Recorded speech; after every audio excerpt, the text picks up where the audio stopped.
मी आज लसणाची झणझणीत चटणी बनवणार आहे. सगळ्यांच्या तोंडाला चव येईल अशी. त्याच्यासाठी काय काय साहित्य लागतं?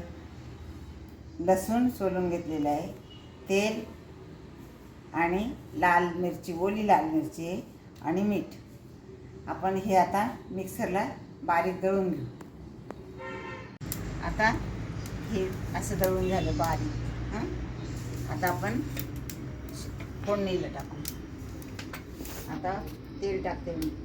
याला तेल थोडं जास्त टाकायचं.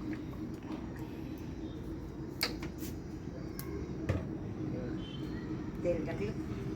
आता चुलीवरचं एकदम छान शिजते, छान चव पण येते. आता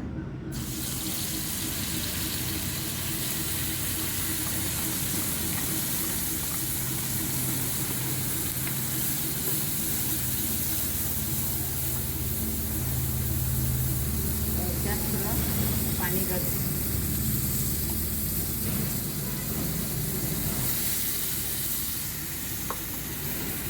पाणी पूर्ण आटस्तोपर्यंत आपण चाळत राहू. त्याच्यात आता सर्व टाकलेले आहे, तिखट, मीठ,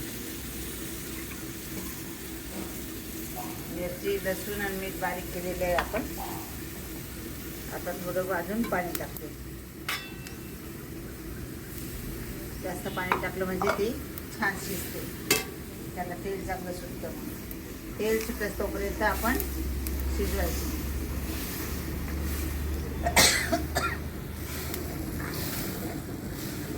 आता आपण चांगलं शिजवून घेऊ. तिला तेल सुटत तोपर्यंत पाणी सगळं आटून जातं आणि तेल सुटत तोपर्यंत आपण शिजवायचं. आता चटणी तयार झाली. आता चटणीला चांगलं तेल सुटलं. आता आपण सर्व करू. चटणी, कांदा, कैरीची फोडे, उडदाचा पापड, अशी छान डिश तयार झाली. या सगळेजण जेवायला. माझा हा व्हिडिओ आवडला असेल तर लाईक करा, शेअर करा, सबस्क्राईब करा. धन्यवाद.